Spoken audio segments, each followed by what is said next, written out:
Now, did you know that the Philippines is one of the leaders in geothermal energy? I am now here at the Energy Development Corporation's or EDC's state-of-the-art nursery with state-of-the-art technology where the power of nature is harnessed to fuel a greener future. As the Philippines' largest renewable energy company, EDC plays a pivotal role in shaping the country's sustainable energy landscape. With an installed capacity of nearly 1,500 megawatts, EDC accounts for approximately 20% of the country's total renewable energy production. Its geothermal power plants generate 80% of the Philippines' geothermal energy, providing a stable and reliable source of clean power.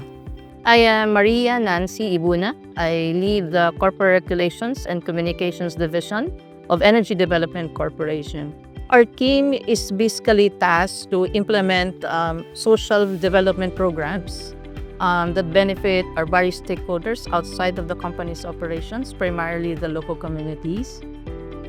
The EDC was born almost 50 years ago during the oil crisis in the mid-1970s in the Philippines. And the goal was simple then, which is to reduce the country's dependency on imported fuel by tapping its very own indigenous energy sources, particularly geothermal. However, beyond the years, their mission has grown beyond mere energy independence.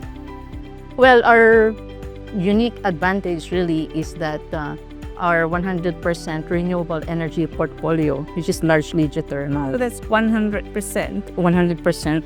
And even though their competitors have shifted to clean energy, EDC has really been there since 1976, promoting clean and renewable energy. And unlike other RE sources like wind and solar, which are dependent on other external factors, geothermal energy is considered as the holy grail of renewable energy because it's the only RE that is able to produce clean and baseload power 24/7 to provide energy to the communities, businesses, and industries. One thing that comes to mind is our recent projects on developing and establishing binary power lines. This is separate from the conventional geothermal power plants that we are operating. A binary power plant actually optimizes the steam that we produce, which after it powers the turbines, the brine should be reinjected back to the ground so that it could be a closed circuit. There are no waste discharges. But in a binary geothermal power plant operation, the brine that will be reinjected, we are optimizing it. We are somewhat recycling it because it's still very, very hot. It can still generate power. So it provides additional power source for our customers. At the core of EDC's environmental social responsibility efforts is BINHI, its flagship environmental restoration and biodiversity conservation program. Launched in 2008, BINHI, meaning seed in Filipino, has become a symbol of EDC's long-term commitment to environmental regeneration. BINHI focuses on propagating endangered native tree species, restoring degraded forest lands, and protecting biodiversity. But question is, why was this program picked to go hand in hand with what EDC is doing? Because geothermal energy cannot operate without the lush forest, no?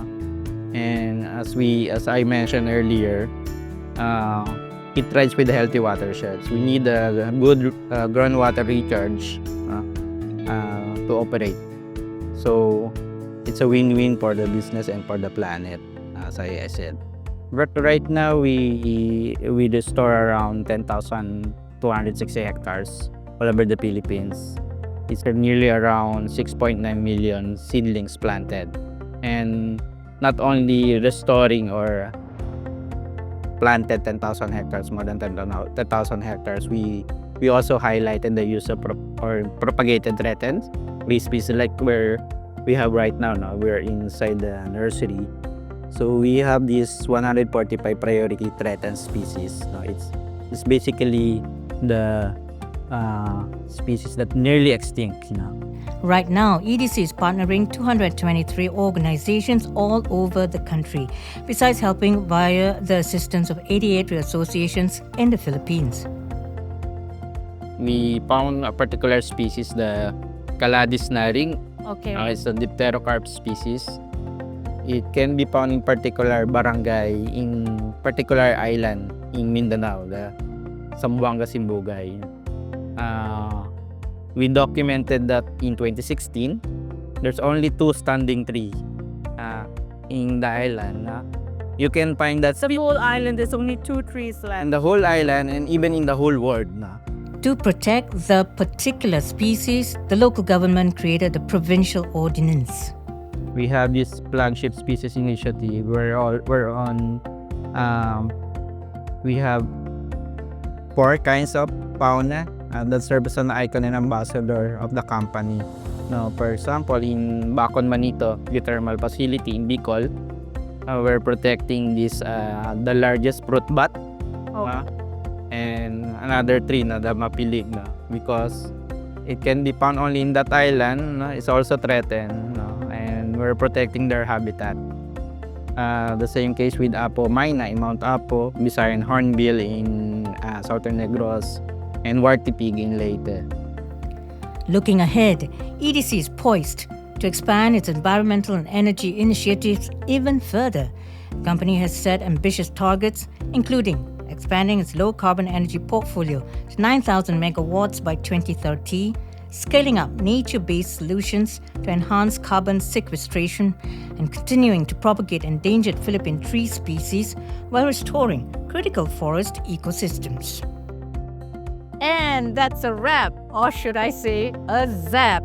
From steamy volcanoes to powerful winds, Energy Development Corporation is proving that clean, greener energy is definitely the future of the Philippines. I'm Ann Edwards for ACES.